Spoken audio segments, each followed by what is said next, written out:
হরে কৃষ্ণ দর্শক বন্ধুরা, আশা করছি আপনারা সকলেই রাধা মাধবের কৃপায় ভালো আছেন।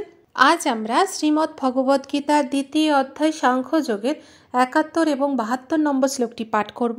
এর সাথে সাথে অনুবাদ এবং তাৎপর্য বিশ্লেষণ করব। আসুন তবে শুরু করা যাক। বিহায় কামান ইয়ঃ সর্বান পুমাং শরতি নিষ্পৃহঃ নির্মম নিরহংকারঃ শান্তিমধিগচ্ছতি। অনুবাদ: যে ব্যক্তি সমস্ত কামনা বাসনা পরিত্যাগ করে জড় বিষয়ের প্রতি নিষ্পৃহ, নিরহংকার ও মমত্ববোধ রহিত হয়ে বিচরণ করেন, তিনি প্রকৃত শান্তি লাভ করেন। তাৎপর্য: নিষ্কাম হওয়ার অর্থ নিজের ইন্দ্রিয় তৃপ্তির জন্য কোনো কিছুরই আকাঙ্ক্ষা না করা। পক্ষান্তরে ভগবান শ্রীকৃষ্ণকে সেবা করার কামনাই হচ্ছে প্রকৃত নিষ্কাম। এই জড়দেহটিকে বৃথায় আমাদের প্রকৃত সত্তা বলে না ভেবে এবং জগতের কোনো কিছুর ওপরে বৃথা মালিকানা দাবি না করে শ্রীকৃষ্ণের নিত্য দাসরূপে নিজের যথার্থ স্বরূপ উপলব্ধি করাটাই কৃষ্ণ ভাবনার যথার্থ স্তর। যথার্থ এই স্তরে স্থিত হলে জানা যায় যে যেহেতু শ্রীকৃষ্ণই সব কিছুরই অধীশ্বর, তাই তাকে সন্তুষ্ট করবার জন্য সব কিছুই তার সেবায় উৎসর্গ করা উচিত। কুরুক্ষেত্রের যুদ্ধে প্রারম্ভে অর্জুন নিজের ইন্দ্রিয় সুখের জন্য যুদ্ধ করতে নারাজ হয়েছিলেন, কিন্তু ভগবানের কৃপার ফলে তিনি যখন পরিপূর্ণভাবে কৃষ্ণ ভাবনাময় হলেন, তখন ভগবানের ইচ্ছা অনুসারে তিনি যুদ্ধ করেছিলেন।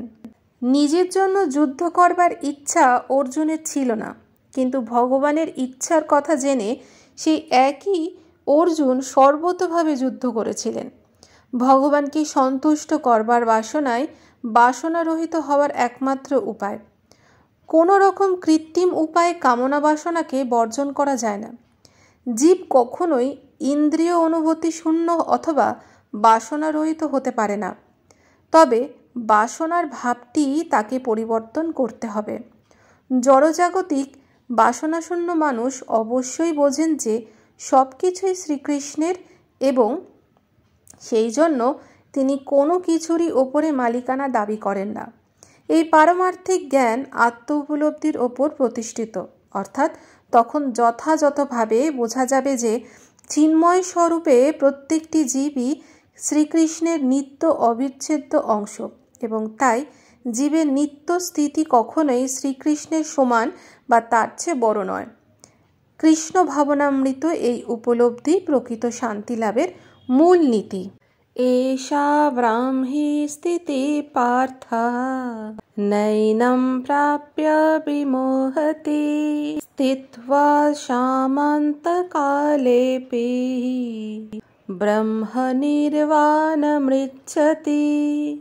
অনুবাদ: এই প্রকার স্থিতিকেই ব্রাহ্মী স্থিতি বলে। হে পার্থ, যিনি এই স্থিতি লাভ করেন তিনি মোহপ্রাপ্ত হন না। জীবনের অন্তিম সময়ে এই স্থিতি লাভপূর্বক তিনি এই জড়জগতের বন্ধন থেকে মুক্ত হয়ে ভগবত ধামে প্রবেশ করেন। তাৎপর্য: কৃষ্ণ ভাবনামৃত বা ভগবৎপরায়ণ দিব্য জীবন এই মুহূর্তের মধ্যেই লাভ করা সম্ভব, আবার লক্ষ কোটি জীবনেও এই স্তর লাভ করা সম্ভব নাও হতে পারে। এই জীবন লাভ করতে হলে কেবল পরম সত্যকে উপলব্ধিপূর্বক গ্রহণ করতে হবে। খটাঙ্গ মহারাজ তার মৃত্যুর মাত্র কয়েক মুহূর্তের পূর্বে ভগবানের চরণাবৃন্দের আত্ম উৎসর্গ করার ফলে জীবনের সেই পর্যায়ে উপনীত হয়েছিলেন। নির্বাণ কথাটির অর্থ জড়জীবনের সমাপ্তি। বৌদ্ধদের মতে জড়জীবনের সমাপ্তি হলে আত্মা অসীম শূন্যতায় বিলীন হয়ে যায়। ভগবদ্গীতা কিন্তু আমাদের সেই শিক্ষা দেয় না। এই জড়জীবনের সমাপ্তি হবার পরে আমাদের প্রকৃত জীবন শুরু হয়। এই জড়জাগতিক জীবনধারার পরিসমাপ্তি করতে হবে, সে কথাটি জানাই স্থূল ও জড়বাদীর পক্ষে যথেষ্ট। কিন্তু পারমার্থিক জীবনে উন্নত ব্যক্তি জানেন যে এই জড়জীবনের পরে আরও একটি জীবন আছে। এই জীবনের পরিসমাপ্তির পূর্বে সৌভাগ্যক্রমে যদি কেউ কৃষ্ণ ভাবনায় হতে পারেন, তবে তিনি তৎক্ষণাৎ ব্রহ্ম নির্বাণ স্তর লাভ করেন। ভগবত ধাম ও ভগবত সেবায় মধ্যে কোনো পার্থক্য নেই।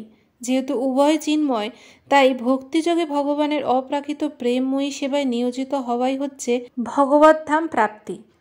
জড়জগতের সমস্ত কর্মই ইন্দ্রিয় তৃপ্তির জন্য সাধিত হয়, কিন্তু চিন্ময় জগতের সমস্ত কর্মই ভগবান শ্রীকৃষ্ণের সেবার জন্য সাধিত হয়। এমনকি এই জীবনে কৃষ্ণ ভাবনায় উদ্ভূত হলে সঙ্গে সঙ্গে ব্রহ্মপ্রাপ্তি হয়।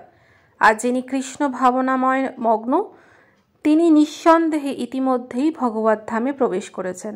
ব্রহ্ম হচ্ছে জড়বস্তুর ঠিক বিপরীত, তাই ব্রাহ্মী স্থিতি বলতে বোঝায় জড়জাগতিক স্তরের অতীত। ভক্তিযোগে ভগবানের সেবা সম্পাদনকে ভগবদ্গীতায় মুক্ত স্তর রূপে স্বীকার করা হয়েছে, তাই জড়বন্ধন থেকে মুক্তিই হচ্ছে ব্রাহ্মী স্থিতি। শ্রীল ভক্তিবিনোদ ঠাকুর ভগবদ্গীতার 2য় অধ্যায়কে সমগ্র ভগবদ্গীতার সারাংশ বলে বর্ণনা করেছেন। ভগবদ্গীতার বিষয়বস্তু হচ্ছে কর্মযোগ, জ্ঞানযোগ ও ভক্তিযোগ। 2য় অধ্যায় কর্মযোগ ও জ্ঞানযোগের বিশদ বর্ণনা করা হয়েছে এবং সমগ্র গীতার সারমর্মস্বরূপ ভক্তিযোগের আভাসও দেওয়া হয়েছে। তাহলে দর্শক বন্ধুরা, এই ছিল আমাদের শ্রীমদ্ ভগবদ্গীতার 2য় অধ্যায় সাংখ্যযোগের 71 এবং 72 নম্বর শ্লোকের তাৎপর্য। আজ আমরা ভগবদ্গীতার 2য় অধ্যায় সমাপ্ত করলাম। আমাদের ভিডিওগুলি যদি ভালো লেগে থাকে তাহলে অবশ্যই চ্যানেলটিকে সাবস্ক্রাইব করুন, পাশে থাকা নোটিফিকেশন বেল আইকনটি ক্লিক করবেন। ভগবদ্গীতা পাঠ যতটা পারবেন নিজের পরিবারবর্গ লোকের সাথে শেয়ার করুন, আত্মীয় স্বজনের সাথে শেয়ার করতে পারেন। আগামী নতুন অধ্যায় অর্থাৎ 3য় অধ্যায় কর্মযোগে আপনাদের সাথে আবার দেখা হবে পরবর্তী শ্লোক নিয়ে। আপনারা ভালো থাকুন, সুস্থ থাকুন। রাধে রাধে।